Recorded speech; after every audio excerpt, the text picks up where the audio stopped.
just ride the wind in my ears.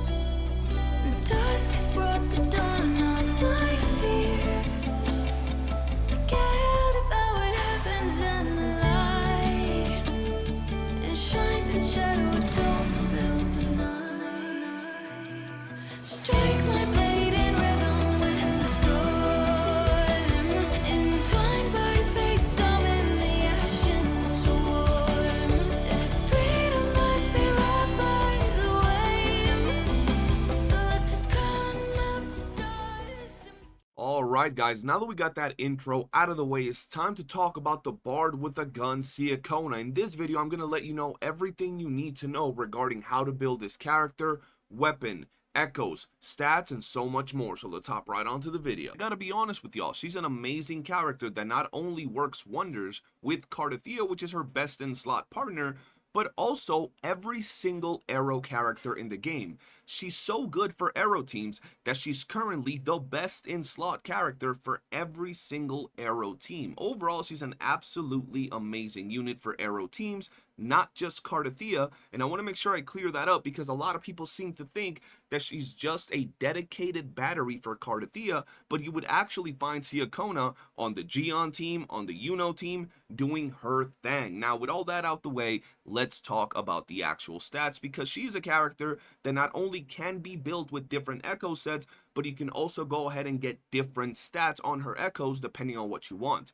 With that, let's talk about the stats you want to get on her. First off, we have crit rate, crit damage, and attack percentage, and flat attack, and you can also go ahead and get yourself a little bit of energy regen. She does not need a lot of energy regen, but like always, characters that are meant to be used as supports are really nice when it comes to energy regen. I personally really like having higher energy regens on said characters. When it comes to her other stats, I gotta be honest with y'all, they're not really up there because I'm not really using her to deal damage, but she does have a relatively nice arrow damage bonus. Now, when it comes to her weapon, ladies and gentlemen, I gotta be honest with you. The Woodland Aria is hands down her best in slot weapon. You can use other weapons with her, but I personally think she's one of those characters that takes a lot of advantage from her weapon, because not only does it improve her own kit and her own damage, but it directly improves the damage of her teammates that are arrow damage dealers. As you can see right here, hitting targets with arrow erosion reduces their arrow resistance by a certain percentage, which is really damn good, ladies and gentlemen. It might not be the biggest increase to your team's damage, but having that as an option to increase their damage is going to be pretty damn good, and the fact that she easily applies arrow erosion is going to make her kit synergize very well with her weapon. Now, her weapon does have some pretty nice crit rate, which is going to make building her even easier, and it does have some basic attack, but overall, I do think her weapon is the best option for her. Now, there are other weapons that you can slot on her if you so wish to, but personally, the Woodland Aria is hands down the best option for almost any build, whether it's DPS, sub DPS, or support. Moving on over to her echo set. This is pretty damn simple. The Gust of Welkin is going to be her best in slot, and there are other options you can use, which I will talk about in a second. But first off, let's look at her current echo set. I am rocking the Gust of Welkin, which I do think is her best in slot, and I do think her forecast should be Reminiscence Fleur-de-Lis, because it's going to give her 10% arrow damage bonus, which is pretty damn good. Now, some people do like rocking the Capitanias because they do get 12% heavy attack damage bonus, but personally, I think that Reminiscence Fleur-de-Lis is a pretty solid option. When it comes to the stats, like I said, crit rate, crit damage, and energy regen is going to be damn good. Attack percentage, and honestly anything else after that is going to be pretty damn nice. For her 3 cost, I am rocking a Hurriclaw with arrow damage bonus. Once again, energy regen, crit rate, and crit damage. I know that I might be overdoing it with the energy regen when you see my next piece, but overall, it just makes her that much smoother for what I need her to do.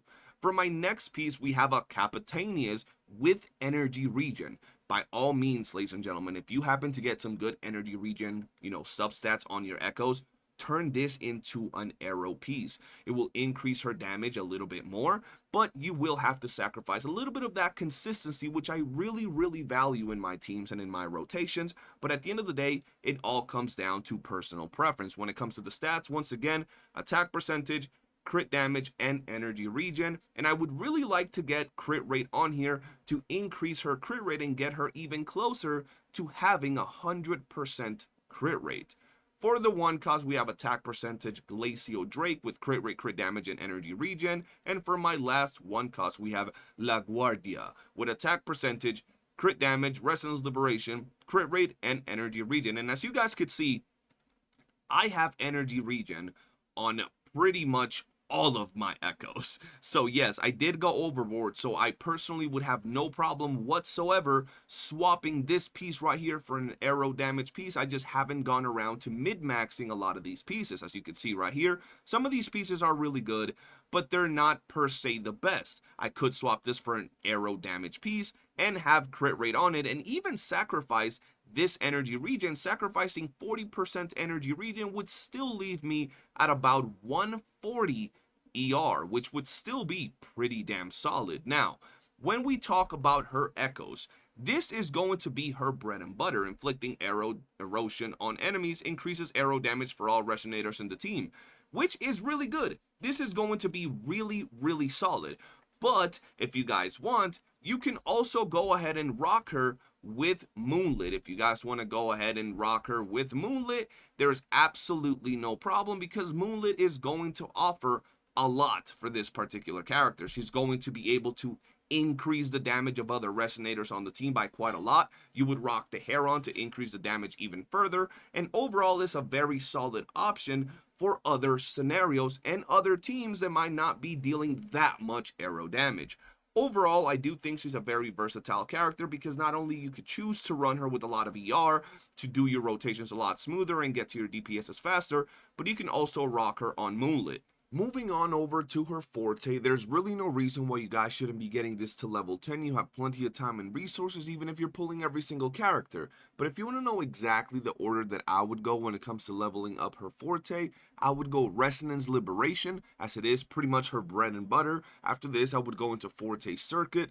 After that, you can go into Normal Attack, Resonance Skill, and Intro Skill. But overall, the majority of people will always go Liberation, Forte, and then whatever you want after that. Overall, I still think you should get skills to level 10, because it just makes the gameplay that much smoother. But once again, Liberation, Forte, Normal, Skill, and Intro is what I did when I was leveling up my Ciaccona. Now, when it comes to her Resonance Chain, ladies and gentlemen, she's a character that is very good when it comes to arrow teams, and she is going to improve your arrow teams a lot more. Now, if you're looking to get some dupes on her, she's also one of those characters that you gotta see what you want to do with her, because if you max dupe her, she starts dealing quite a bit of damage. She's not up there with some of the top sub DPS damage dealers in the game, but she does deal a bit of damage. With that said, I do think that her S1 is pretty damn good. Is going to grant Ciaccona immunity to interruptions for 3 seconds, which is not bad. In casting basic attacks, increases Ciaccona's attack by 35%, which is going to increase her damage pretty damn good.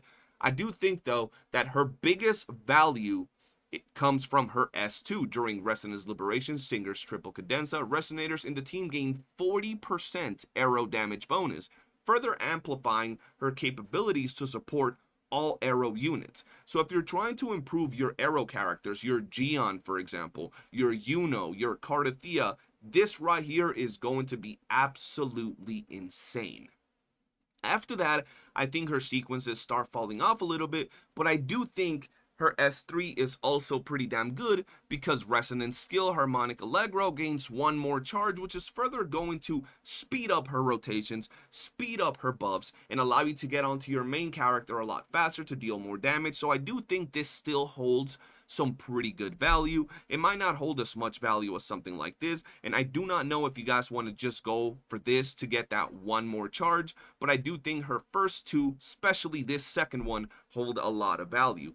After this, I don't know if any of these are personally that good or worth going all the way, I do think you should stop at S2 for this particular character. But if you're not trying to stop at S2, you can go ahead and go all the way from S6 like most characters, where I don't think these three are going to be absolutely insane. I do think S3 holds a little bit of value on the rotational and the whole supporting capabilities that she could offer, but other than that, I think her S2 is where her value pretty much stops in the big part. Other than that, guys, that's pretty much everything there is to know about Ciaccona. You guys can see my build right here. If I do any updates, I will fill you guys in on my stream or via shorts. You guys know what it is. Like always, I stay trying to improve my characters, but so far, she's been working perfectly. Thank you guys for watching, and I'll see you on the next one. Peace.